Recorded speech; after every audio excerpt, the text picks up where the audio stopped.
La naturaleza no tiene principios. Ella no hace distinción entre el bien y el mal, sentenció el escritor francés Anatole France. Por su parte, Pitaco Mitilene, uno de los 7 sabios de Grecia, aconsejaba: el hombre prudente sabe prevenir el mal.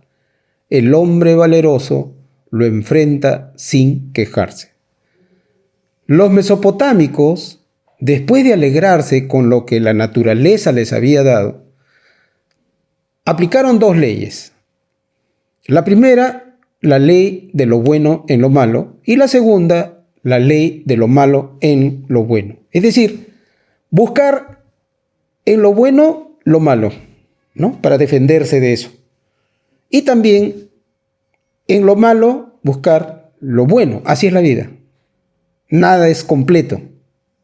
No existe lo bueno puro ni lo malo puro.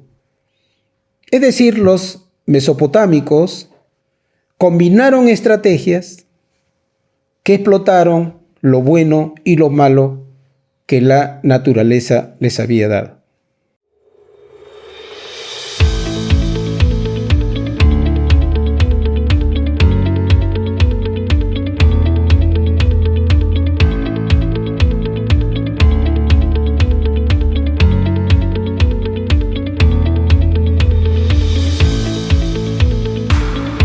Estrategias en el tiempo.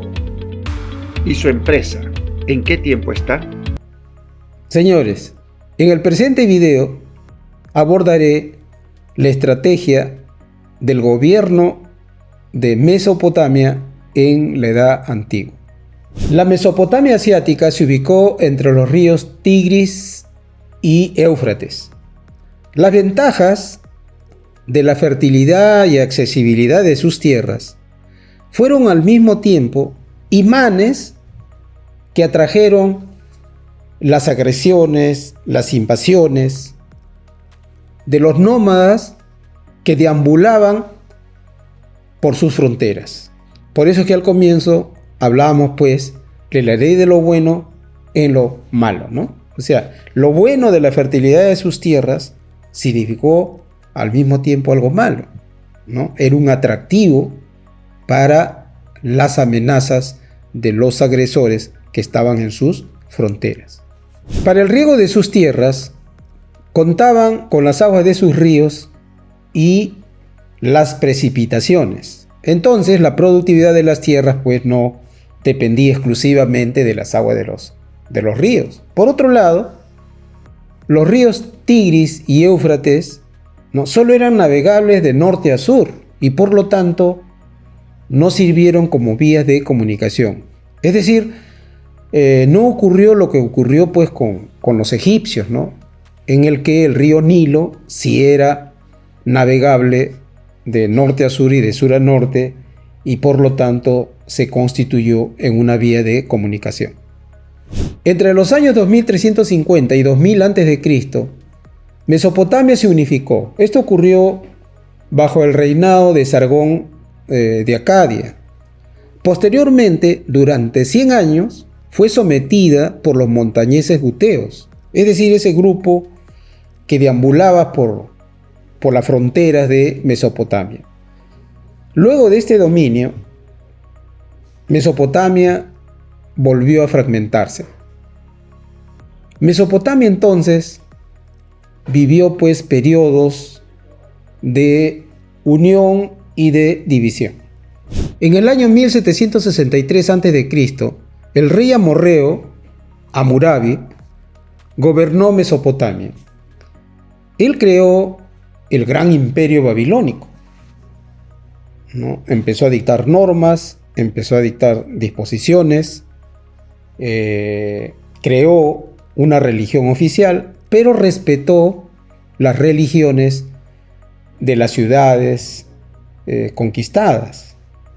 También fijó los derechos y deberes de los pobladores, dividió a la gente, a la población en grupos sociales, dictó normas de control para evitar el ingreso de los invasores por las fronteras, ¿no? Y estableció como idioma oficial el acadio. Es decir, Hammurabi se caracterizó por ordenar la organización del imperio que tenía bajo su mando. El emperador Hammurabi consolidó sus disposiciones en su famoso código Hammurabi, que hasta hoy sirve de fuente de conocimiento, de información en muchos países. Después de su muerte, en el año 1750 a.C., los que le sucedieron no pudieron evitar la gran masacre que sufrió Babilonia por parte de los invasores. Estos invasores dominaron Babilonia en base a sus potentes armas de hierro y a su gran caballería. Los asirios de Mesopotamia, quienes destacaron por su fuerte resistencia ante los invasores, y lo hicieron en base pues a sus potentes armas de hierro, dominaron Mesopotamia. El apogeo de su reinado se dio con Sargón II. Y no solo pues se basaron en la fuerza de sus armas, sino que también recurrieron a un sinnúmero de artimañas. Masacraron, torturaron, ejercían una autoridad sin límites. Pero todo eso de nada les sirvió frente a la invasión de los caldeos y medos. Fue por esa razón que en el año 612 a.C. cae el imperio mesopotámico. ¿Cómo se explican los 7 elementos básicos de la estrategia de los mesopotámicos? Veamos uno por uno. Primer elemento, ¿quiénes eran los clientes y qué exigían estos clientes a los mesopotámicos? Los clientes era la población y ellos lo que querían, ellos exigían una vida mejor. La vida mejoró, sí, pero de manera desigual, y esto ocurrió por la discriminación y también por la inestabilidad en los gobiernos, Este imperio no solo fue gobernado por propios, sino también por extraños. Y encima, pues, como les manifesté, ellos pasaban por periodos de fragmentación, de unión y así, Estuvieron ahí en esa gran inestabilidad. 2. ¿Quiénes eran los competidores y cuáles eran las fortalezas y los talones de Aquiles de esos competidores? Los principales competidores de los mesopotámicos siempre fueron los invasores. Siempre fueron aquellos que deambulaban en sus fronteras. Y ellos no llegaron, lamentablemente, a conocer las fortalezas y debilidades de estos competidores porque estaban cegados con la creencia de que los dioses participaban en el éxito de las batallas. Y lo que se disputaba siempre fue, o lo más importante fue, la fertilidad de sus tierras. Como les dije al comienzo, la fertilidad de sus tierras jugaba a favor de ellos, pero también jugaba en contra. Elemento 3. ¿Qué ventajas crearon o desarrollaron los mesopotámicos? Ellos se esforzaron por desarrollar la ventaja competitiva de calidad y productividad superior. En la agricultura, ampliaron las tierras de cultivo y elevaron la productividad en base a su destreza y dedicación a la construcción de canales. Ahí destacaron nítidamente. Y como no tenían suficiente materia prima, optaron por el comercio. Se convirtieron en expertos en la comercialización, pero ahí sucedió algo raro. No utilizaron la moneda. Compraban lo que les faltaba, vendían lo que les sobraba, esa era su mecánica. Aparte que, en el campo de la agricultura, se vieron obligados también a mejorar la gestión de los imprevistos de las crecidas de los ríos, que eran ocasionadas por los deshielos de verano. En el campo militar, los mesopotámicos se obsesionaron con el perfeccionamiento de sus armas, también con la construcción de carros y de su caballería. Elemento 4. ¿Cuál era la regla de juego y cuál fue la estrategia de los mesopotámicos? La forma habitual de competir en el campo económico fue el desarrollo de técnicas productivas para elevar la productividad y ampliar las tierras de cultivo. En este campo, los mesopotámicos destacaron en lo que fue construcción de diques y principalmente en lo que fue el desarrollo de técnicas de distribución de agua, que fue su punto fuerte. En el terreno militar, la mayoría se enfocó en aplicar el principio de la masa, el principio de la fuerza. ¿Qué significa? Concentrarse en la búsqueda de mayor cantidad de soldados, mayor cantidad de recursos bélicos y de mejor calidad. Los mesopotámicos jugaron con esta misma regla de juego en base a la estrategia de guerra defensiva. No les quedaba otra que esta opción porque ellos permanentemente fueron agredidos por los invasores que poblaban en sus fronteras. Quinta variable de la estrategia. ¿Qué innovaron los mesopotámicos? Ellos inventaron el bote, las irrigaciones, los carruajes militares y los estudios astrales. En el campo de la gestión también insertaron novedades, ¿no? Ellos unieron las ciudades-estado en base a la religión, a las costumbres de los pueblos, ¿no? En base si tenían la misma costumbre o similar costumbre, similar creencia, similar religión, entonces se unían. El príncipe o patesi era además no solo gobernante, sino además era sacerdote. Por lo tanto cumplía 3 funciones: militares, religiosas y administrativas. Pero conforme esto se fue haciendo más complejo, la gestión se fue haciendo más complejo, ¿no? Se vieron obligados estos patesis, estos príncipes, a delegar las funciones religiosas. Otro rasgo, ¿no?, que merece destacar en la cultura de los mesopotámicos es que dividieron las clases sociales en 2 grandes grupos: los libres y los esclavos.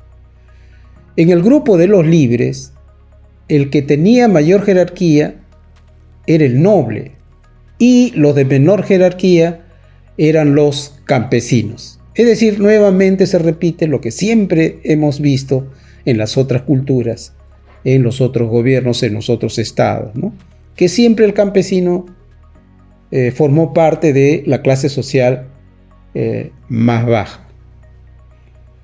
Merece destacar también aquí lo que hizo el gran emperador Hammurabi, ¿no? Hammurabi fue un precursor de la escuela burocrática de la administración científica, ¿no? Con sus disposiciones, con su famoso código Hammurabi, con sus normas sobre derechos y obligaciones de los ciudadanos, con la clasificación que hizo de los pobladores del imperio babilónico y otros aportes más.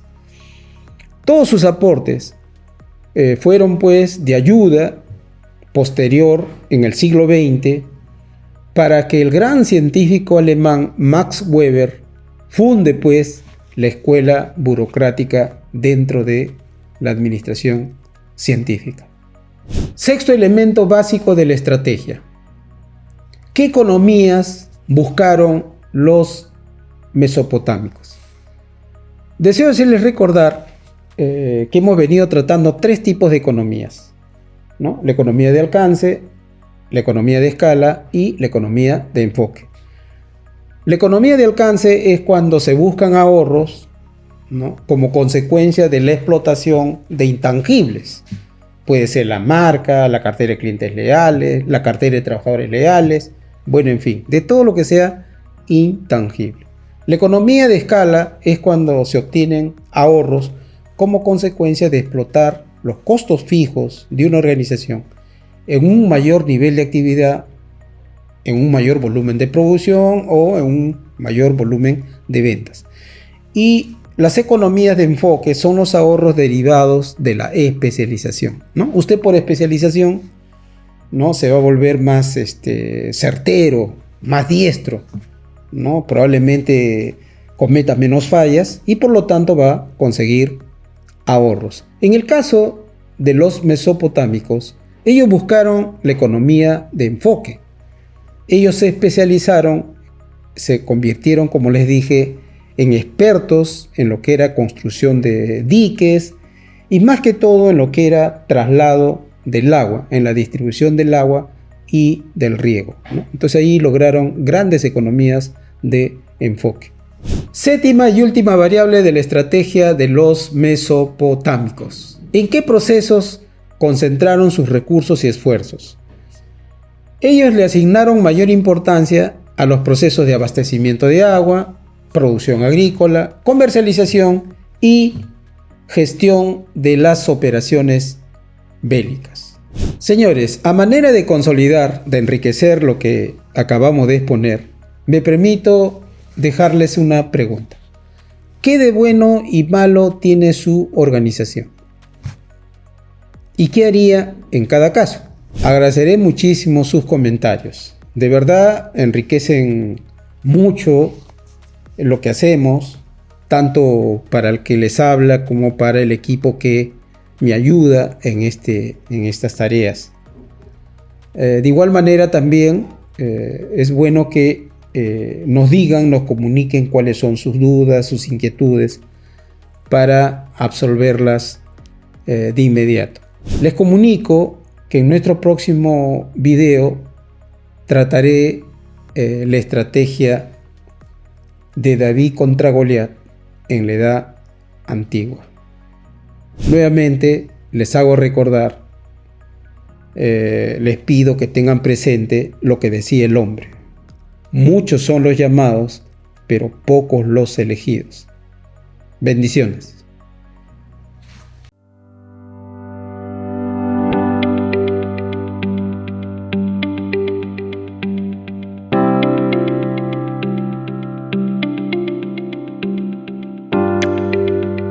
Les comunico que en nuestro próximo video trataré la estrategia de David contra Goliat en la Edad